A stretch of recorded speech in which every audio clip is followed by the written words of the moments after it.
Hi everyone, unfortunately been sent Cabanda to paint and review by Games Workshop, so thanks very much for that. It blew me away and was an absolutely daunting model to paint, as you can imagine, because of how big he is. And it's been an absolute pleasure the entire way along. So I'll try to go for a bit of a grim dark feel on it with a bit of object source highlighting. You can see there, where I've got it actually the light radiating away from this point, up the wall, well, up the spike, and across there and around here a bit. I've also used a lot of oil buffs on here to try to achieve a bit of a ancient look, and I've gone for his classical bronze armour, which they reference even in the notes. He was clad in unbreakable bronze. And there we go. The model was incredibly detailed and went together really well actually. I think the wings were a bit of a pain, and mine are actually just JB welded on, but if I had a bit more effort or time I would have actually probably pinned them. I think I'd be a bit more brave. Now if you compare him in size to the Avatar, it's mental, absolutely mental. And there you go, a little Primarch next to him. I haven't got Sanguinius in my collection, so I've always been a Vilca Fenrica fan. Alright, so let's have a little bit more of a look at this model a bit closer up. Okay, so for the flesh I used Cal Vorback Red and Wordbearer. Did a lot of airbrushing on that to bring it up, and then finally a bit more of a dry brush after I did some oil buffing.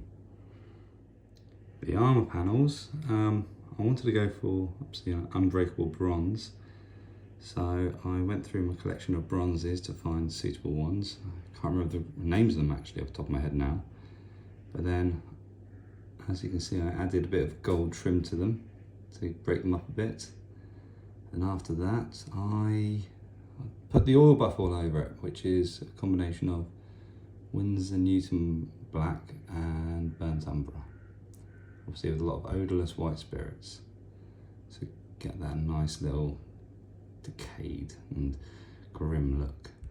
Okay, the whip itself was Ironbreaker over black, and then I did a bit of dry brushing of Mithril Silver to get a nice little sheen to the edges and on the points of the spikes.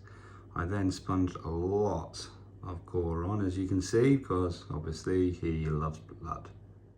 There's two options for the old helmet. I wanted to have a bit of a play with object source lighting, so I decided to have the eyes glowing, and can't get the angle right here, but his eyes are glowing.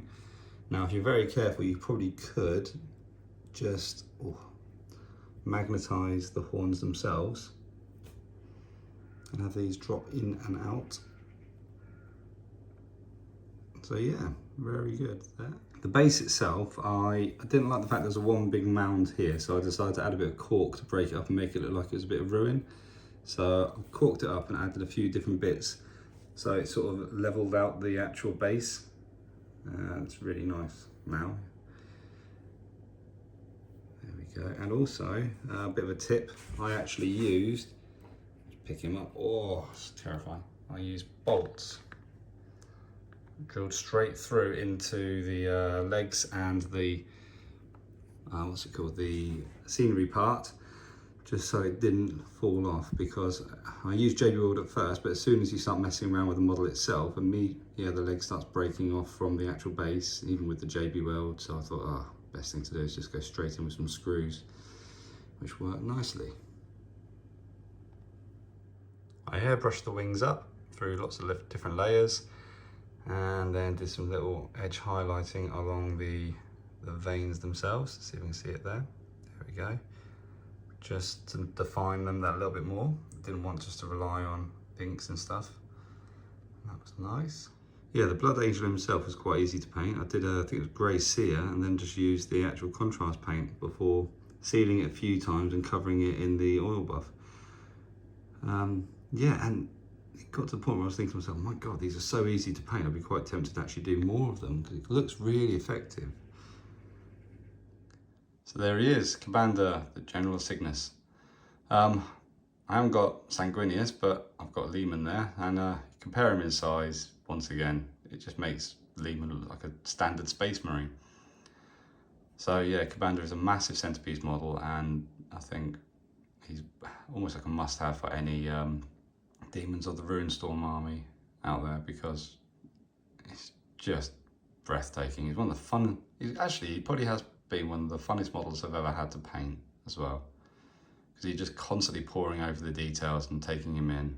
Oh, excellent. So yeah, anyway, thanks for listening to me. So yeah, enjoy the rest of your day. Bye.